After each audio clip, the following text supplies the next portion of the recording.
Welcome. I hope you are doing great. Welcome to this channel. Today we are reading Susan Jeffers' Feel the Fear and Do It Anyway, Chapter 4. Whether you want it or not, it's yours. Are you a victim or are you taking responsibility for your life?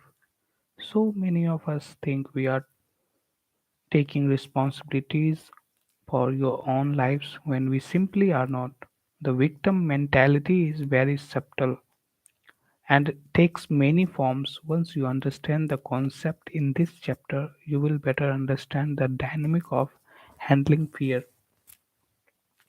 The idea of taking responsibility for your own life is probably not totally new to you. For years, you have been bombarded with the message take responsibility for your own life. But I am convinced that most of us do not really understand what that means. To most of us independent people, it has meant that we should get a job, earn enough money to support ourselves, and not dependent on anyone else for our survival. That may or may not be part of it. I know many dependent people who understand the secret of taking responsibility for their experience of life, but it certainly doesn't hit the heart of the issues, which is much bigger, yet more invisible than that. Let's look at few examples. Edward is an extremely wealthy, high-powered executive who lives in a constant state of anxiety. When I suggested that he get some professional help, he responded that if the people in his life would change, everything would be fine. If only his wife would be more loving, if only his boss wasn't always leaning on him, and if only his son would just stop taking drugs, then he would be fine. He feels there is no reason for him to get help. It's all their fault. Is he taking responsibility for his experience of life? Absolutely not. Mara is objectively sitting on the top of the world. She has a great job, lives in a lovely apartment, has many friends and lovers. Her continual complaint is about her ex-husband. He is making her life miserable. He has always been unfair to her. He never pays child support. Also, her son is turning against her and accusing her of being selfish and on and on and on. Is she taking responsibility for her experience of life? Absolutely no. I know many single or divorced people who are constantly complaining about their ex-husband or their ex-wives, their bosses, their loneliness, their lousy single sense, and so on. I know many married people who are constantly laminating about their children, their lack of money, their lack of communication with their spouse, and so on. Are any of them really taking responsibility for their experience of life? Not at all. They are all they are all in some way playing the role of victim. They have given their power to someone or something else. Keep in mind that when you give away your power, you move further and further to the left side of the pain to power chart, and as a result, you become paralyzed in your attempts to deal with fear. On a more obvious level, if you are in a job you hate, if you are single and you want to be married, if you are in a lousy relationship and want to get out, if your daughter is making you gray before your time, and if generally speaking nothing seems to go the way you want it to go, you are also playing the role of victim. No wonder you feel fearful. Victims are powerless. The truth is, you really are in control, in total control. For some reason, you are consciously or unconsciously choosing to be in that lousy job. You are choosing to hate the single life. You are choosing to stay in a destructive relationship. You are choosing to let your daughter drive you crazy. You are choosing to sabotage anything good in your life, or whether else it may for you. I know it is difficult to accept the fact that you are the cause of the feelings that take away your joy in life. It is very upsetting when you begin to see yourself as your own worst enemy. On the other hand, this realization is your biggest blessing. If you know you can create your own misery, it stands to reason that you can also create your own joy. Since taking responsibility for your experience of life is an elusive concept, I will explain the components of a more powerful way of living. Note that I have been careful not to ask you to believe that you are responsible for all your experience in life, although there are some who would argue that you are. Rather, I ask you to believe you are the cause of all your experience of life, meaning that you are the cause of your reaction to everything that happens to you. There is a lot more about this in the next chapter and in chapter 9 as you read the following 7 definition of taking responsibility. Keep remembering that whether you are not taking responsibility, you put yourself in a position of pain and hence decrease your ability to handle the fear in your life.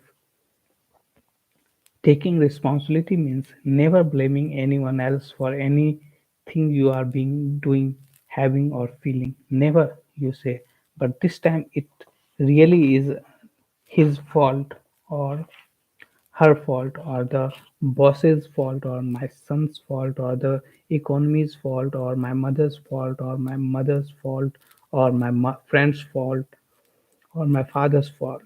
Really? It is. If I missed anyone or anything, just add it to the list until you fully understand that you and you and no one else create what goes on your head. You will never be in control of your life. Here are few scenarios I have heard in my classes and the question these individuals had to ask themselves before they were able to move to a more powerful place. Midline. Well, it certainly was my husband's fault that the last 25 years of my life have seemed so miserable. Why did you choose to stay? Why couldn't you take in any of the nice thing he did for you instead of only finding fault? Why are you so filled with anger that he finds it impossible to communicate with you? Well, it certainly was my son's fault that I have gray hair from worrying about him. Why didn't you believe that he would find his own way? Why did you always need to rescue him? Why did you make him so much an extension of yourself that you expected too much from him? Why couldn't you just let him be who he is? Well, it certainly is the fault of the job market that I am stuck in this lousy job. Why can't you see that others are finding jobs even if the job market is so poor? Why are you not creating more satisfaction in the job you already have? Why aren't you even trying to find a new job? Why are you not asking for what you want in the job you are already in instead of constantly complaining that nothing is right? Why aren't you communicating to doing the best you can do? Well, it certainly is my children's fault that I am not moving ahead in career. Why haven't you noticed that others with children are going ahead with their careers and their children are doing fine? Why haven't you taken up your husband's offer to help you with the kids if you want to work? Why haven't you made an effort to gain some skills that would really help you get a job you would love? If you are feeling some pain from identifying with any of the stories of good, it simply pinpoints an area on which you have to work. The point to remember is that when you blame any outside force for any of your experience of life, you are literally giving away all your power and thus creating pain, paralysis, and depression. Taking responsibility means not blaming yourself. I know this sounds contradictory, but it is not. Anything that tracks away your power or your pleasure makes you a victim. Don't make yourself a victim of yourself. For some, this is more difficult than not blaming others. Once you become aware that you have created so much of your unhappiness, you may have a tendency to punish yourself and put yourself down. There, I am messing up my life again. I am hopeless. When will I ever learn? This again is not taking responsibility for your experience of life. It is important to understand that you have always done the best you possibly could. Give the person you were at any particular time. Now that you are learning a new way of thinking, you can begin to perceive things differently and possibly change many of your actions. There is absolutely no need to be upset with your past, present, or further behavior. It is all simply part of the learning process, the process of moving yourself from pain to power, and it takes time. You must be patient with yourself. There is never any need to be down on yourself. Nothing is your fault. Yes, you cause your happiness, but this is no reason to cast blame. You're simply on the path toward greater self fulfillment, and it is a lengthy process of trial and error. Taking responsibility means being aware of where and when you are not taking responsibility so that you can eventually change. It took years before I realized that the place I played the victim role most often was with the men in my life. I remember many evenings of complaining for countless hours with my girlfriend about the grief the men in my life were causing me.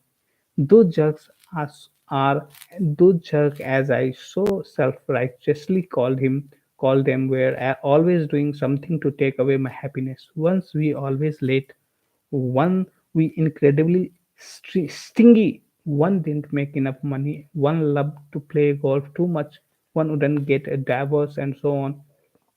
I was able to build up incredible anger and resentment about them. Hours and hours on the phone of, would you believe that he actually naturally my local friends share my drama as I share their upsets about their men. It was a moon and grown society. We never seem to tire of each other's stories. No wonder we fed each other the martyrdom we were obviously enjoying, and we always got to be right. The payoff was that we didn't have to create our own happiness.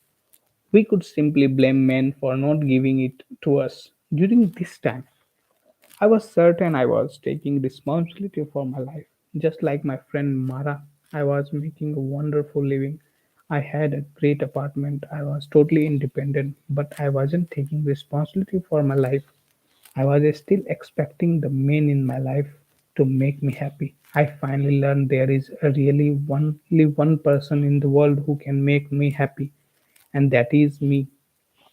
Ironically, only through this realization was I able for the first time to have a wonderful, nurturing relationship. Now I know that when I am angry at my husband, I simply have to ask myself, what am I not doing in my life that I could be doing that I am blaming him for not doing for me. I am now quickly able to tune into what it is. Either I'm being obsessive about money, or I'm feeling insecure, or I'm not creating enough activity for myself, or I am expecting him to make all better something I'm not handling, or whether whatever. Once I realize what I'm doing, I can get into the task of correcting it. As I correct what needs to be handled in my life, all my anger toward other disappears. My daughter Leslie recently commented on how fantastic my marriage is. Yes, I said.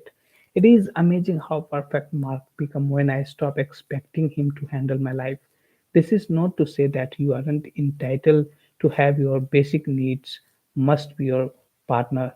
The need to be supported in your growth, the need to be nurtured at times, the need to know there is caring on your spouse part, but when you are not handling your life, no amount of clean caring and nurturing is enough. You become a bottomless pit.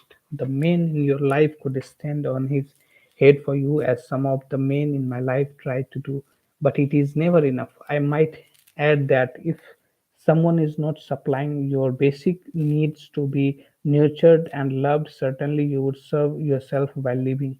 But first, you must ask yourself, is it that he is so terrible, or is it simply that I am not taking responsibility for my experience of life? If you are satisfied that you are simply do not choose to spend your life with this person, then it is also taking responsibility to move on with the intention of finding a more compatible partner. One clue that you are truly taking responsibility is when you feel little or no anger toward this person. You realize that you choose to be there in the past and you are now choosing to leave. Nothing is the other's fault. He is doing the best he can give her level of personal growth. Anger is your clue that you are not taking responsibility. Relationship with another is only one area where you can give away your power. It is important to look at all other areas of your life as well to determine where you are not taking responsibility. Your clue will be any one of the following signs. This is not complete list, but you get the idea. Whenever you feel any of these, determine what you are not doing in your life that is causing the te- telltale sign. You will be surprised how easy it is to locate where you are abdicating responsibility. Taking responsibility means handling the chatterbox. This is the little voice inside, the voice that tries to drive you crazy and often succeeded. It will bet some of you don't even know it is there, but I promise you it holds the key to all your fears. It's the voice that heralds doom, lack, and losing. We are so used to its presence, we often don't even notice it is talking to us. If you are not aware of your chatterbox, it sounds something like this. Before this, I want to tell you about chatterbox. Anger, impatience, upset, joylessness, blaming others, fatigue, pain, attempt to control others, lack of focus, obsessiveness, self-pity, addiction, envy, judgmentalness, helplessness, disappointed, constant state of limbo, jealousy. Now, it sounds something like this. If I call him, maybe he will think I am too pussy. But maybe if I don't call him, he will think I am not interested. But if I call him and his message machine is on, I will wonder where he is and it will ruin my whole evening because I will know he is out with another woman. But if I don't call, I will wonder anyway. Maybe I shouldn't our go out like tonight. He might call and then he will think I'm out with someone else and he will think I don't care. But if I call, he will really know I'm interested and he will probably start backing away from me. I wonder why he isn't called. Maybe I was too cool this afternoon when I bumped into him at lunch. Maybe I should have been warmer. I wish I would been wearing something more attractive. I look so fat in this outfit and my makeup was terrible. He seemed a little cool. I wonder if it was because he heard I went out with Alan the other night. Well, I don't think he should expect me to sit home every night and wait for him to call. He has a lot of nerve if he expects that. The next time I see him, I will ask him why he didn't call. We were supposed to go to the movies this week and he didn't even remember. I'm going to confront him with his lack of responsibility. I won't be judgmental, but I will certainly let him know how I feel. Or this. I'm really angry at my boss for not including me in the meeting this morning. He really doesn't appear all the work I do for him. The others spend their day laughing and they get invited to the meeting. Maybe I will try laughing and see if he likes that better. It really doesn't pay to give you all to a job. You never get reward for all the hard work. It just pays to be a big manipulator like all the rest. An honest hard worker is just not appreciating anymore. I will show him. I will look around for another job, but the job market is so lousy right now. I would never find anything. I wish I had completed my master's degree, then I would have a better chance. I'm really stuck here. No one is hiring people over 40 and anymore. It is all in who you know. If my parents had had money, I would have been able to socialize with people who have some clout. I really feel used. I can't believe they excluded me from the meeting. Who does he think he is? This kind of thing always happens to me. No wonder so many of us hate being alone and can't be in a room without turning on the radio or a television for a company, anything to escape such insanity. Be ensured that this insanity seems to be an unavoidable phase in the growth process. We are all victims of our chatterboxes at some point in our lives. Now that you know it exists, you will also notice that you can't seem to run it off, at least not yet.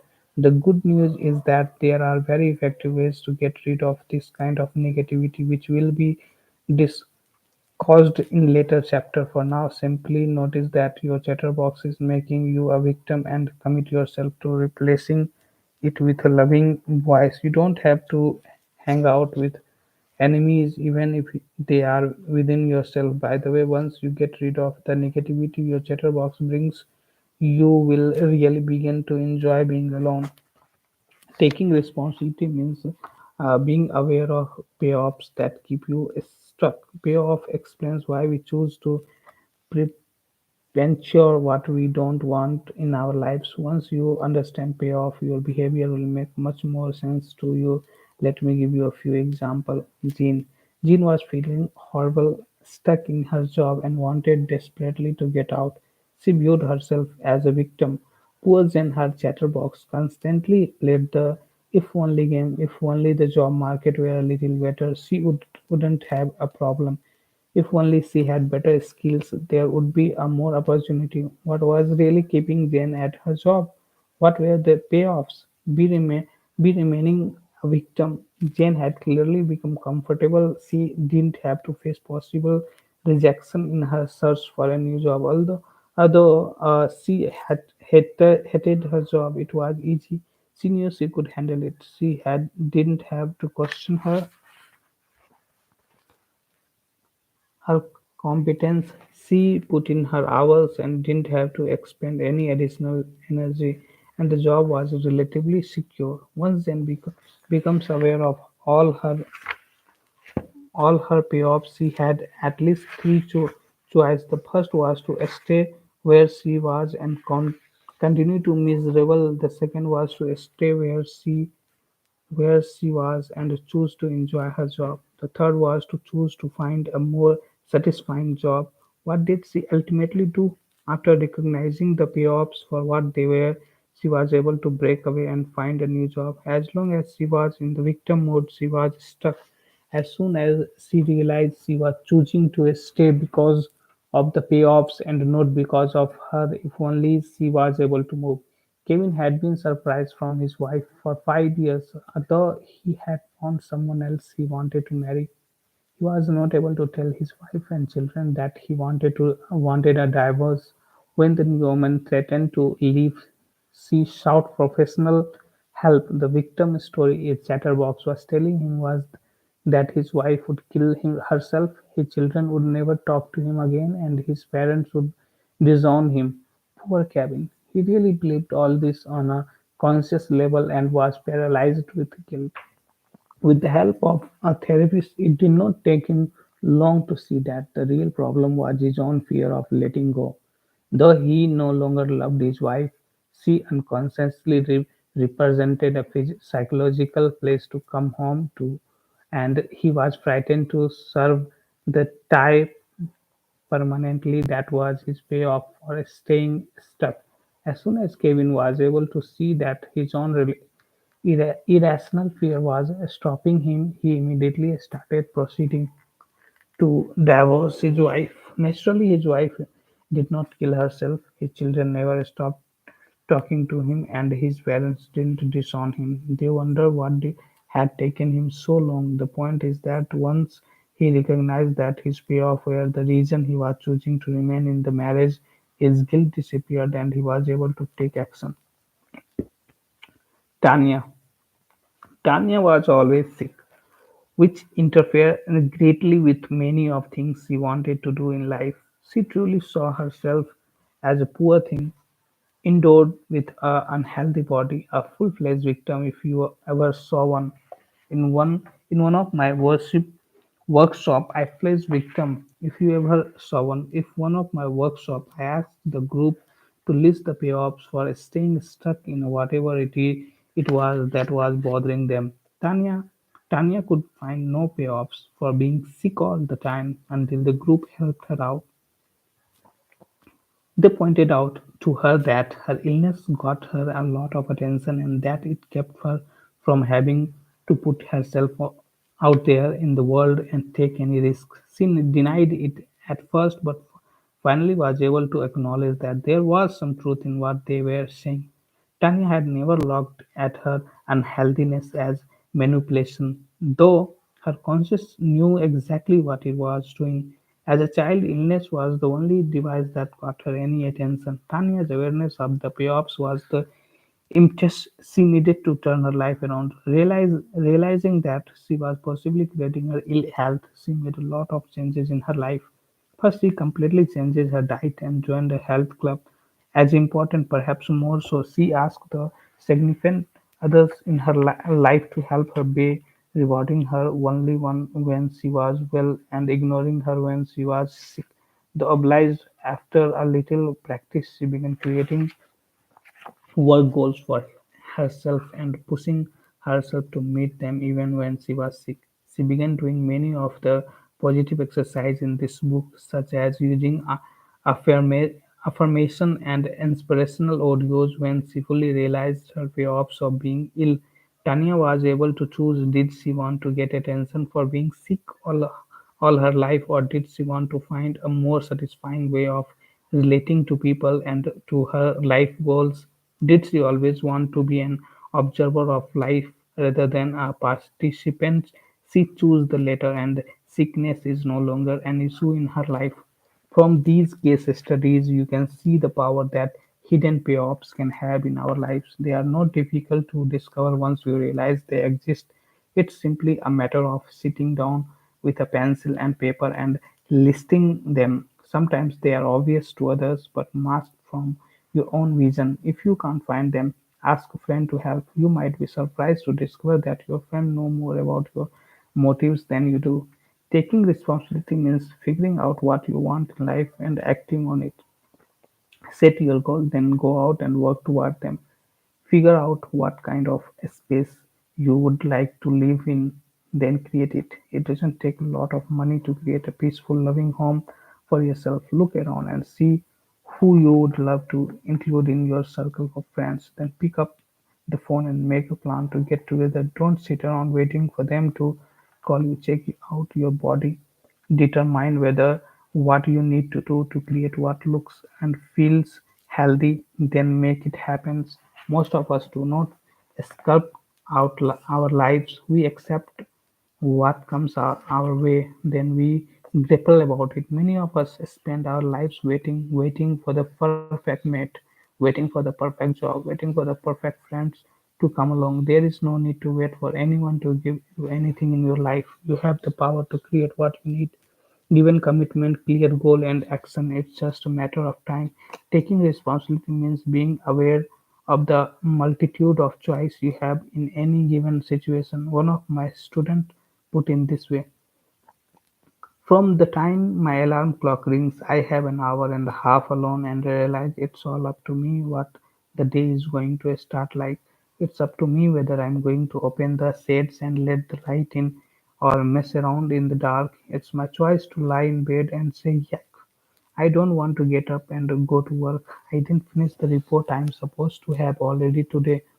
Or it's my choice to lie in bed and give myself positive self-talk and look forward to the coming day. It's my choice to put the music on and dance around the apartment instead of putting on the negativity of the news or listening to my negative chatterbox. It's up to me whether I'm going to worry about how my body is not in shape or whether I'm going to tell myself I'm in the process of creating a great body. The whole day is up to me.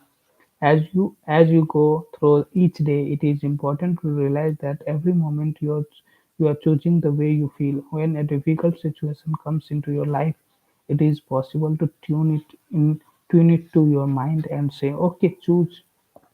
Are you going to make yourself miserable or content? Are you going to visualize scarcity or abundance? Are you going to put yourself down for getting angry with your husband, or are you simply going to notice what is insecurity you were feeling at the time and discuss it with him? The choice is definitely yours. Pick the one that contribute most of your aliveness and growth. Here are some other kind of choice. Your friend decided not to go with you on the trip you had planned together. You are really angry, or you understand she has her reason and you find someone else to share the trip, or you go alone have a ball. Your husband is an alcoholic. You spent your whole life trying to change him or scold him, or you attend all known meeting and learn to change yourself. Your flu has caused you to miss the big meeting you were scheduled to attend. You are sure this means the end of your whole career, or you realize you have limitless ways of creating a successful career for yourself. Your visit to sunny California is filled with torrents of rain. You lament your bad luck for the entire trip, or you find ways to make it great vacation anyways. By now you can really see that choice is yours. As you continue to read, you will further your ability to place yourself on the upside of any given situation. Keep in mind that this way of thinking doesn't excuse inappropriate behavior on the part of others in your life. It simply allows you to have a more satisfying life. Fully taking responsibility for your experience of life is a long process that requires much practice. I'm still working on it daily after many years, and each day my life gets better and better and better. The point is simply to begin. You will start to feel better immediately. The following six exercises will help you feel noticeably more powerful in the face of your fear. Number one, list all the payoffs you get from staying stuck in some aspects of your life. What don't you have to face? What don't you have to do? What comfort do you get? What image do you get to hold on to? Be as honest with yourself as you possibly can. When you are aware of what you are doing, you will automatically discard a lot of your robot-like behavior. You will lead yourself instead of being led. Be aware of all the options you have during the course of a given day. When you are confronted with a difficult situation, sit down and write in a notebook all the possible ways you can act and feel about it. Close your eyes and picture yourself happy about it, then sad about it, then outrageous, then humorous, then happy, then light, and so on. You will begin to see how easy it is to change your point of view, hence, your feeling you are in control. Each time you are upset, be conscious of the alternatives available to you. Again, make it a game. In no way should you put yourself down for being upset. It's a great clue as to where you need to begin taking responsibility. 3.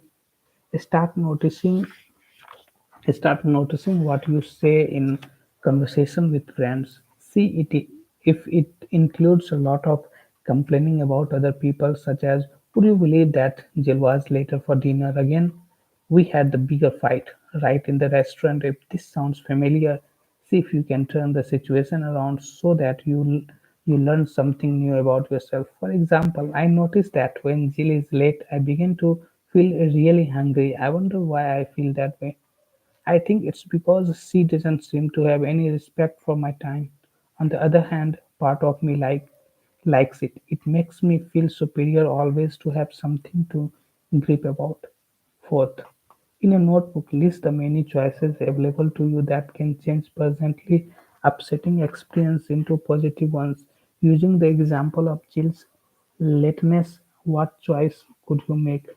You could stop meeting with her, arrive later knowing she will be late, bring some interesting reading materials, relax. If meeting on time is essential, you could simply tell her that if she is not there by an agreed upon hour, you will not wait. There is no reason for anger. The key is not to blame others for your being upset. This is not to condone the behavior of others, but simply not to allow it to be the source of your upset. In every situation, there are at least 30 ways to change your point of view. Make this another game. The change your point of view game, play it with a friend, having a growth buddy. It is very nourishing. Fifth, begin to look at the gifts you have received from what you have always looked at as bad situations. For example, if you are still hurting from your divorce, begin to focus on the good things you had during the marriage and the good things that have come about as a result of the divorce, such as new friends, new ways of dealing with money, freedom, less dependency. This one is really tough. See if you can go 1 week without criticizing anyone or complaining about anything. You will be surprising how difficult this is. You will also be surprised to learn how much complaining and criticizing you do. By the way, when you ultimately stop putting down other people in your life, it may seem as if you have nothing left to talk about with your friends. Gripping is a habit and needs to be replaced by something more positive. This takes a bit of time and ingenuity, but it will be a far more satisfying and joyful. 7 ways to reclaim your power. First one is avoid casting blame on an external force for your bad feelings about life. Nothing outside yourself can control your thinking or your actions. Number two, avoid blaming yourself for not being in control. You are doing the best you can and you are on the way to reclaiming the power. So, your power. Point three, be aware of when and where you are playing the victim role. Learn the clues that tell you that you are not being responsible for what you are being having, doing or feeling. Point 4. Familiarize yourself with your biggest enemy, your chatterbox. Use the exercise or this book or replace it with a loving internal friend. Point 4. Figure out the payoff that keeps you stuck. Paradoxically, once you find them, you will probably be able to quickly to become unstuck. Determine what you want in life and act on it. Stop waiting for someone to give it to you. You will be waiting a long time. Be aware of the many choices you have in both actions and feelings. In any situation that comes your way, choose the path that contributes to your growth and makes you feel at peace with yourself. So, this is the end of the chapter. Thank you very much.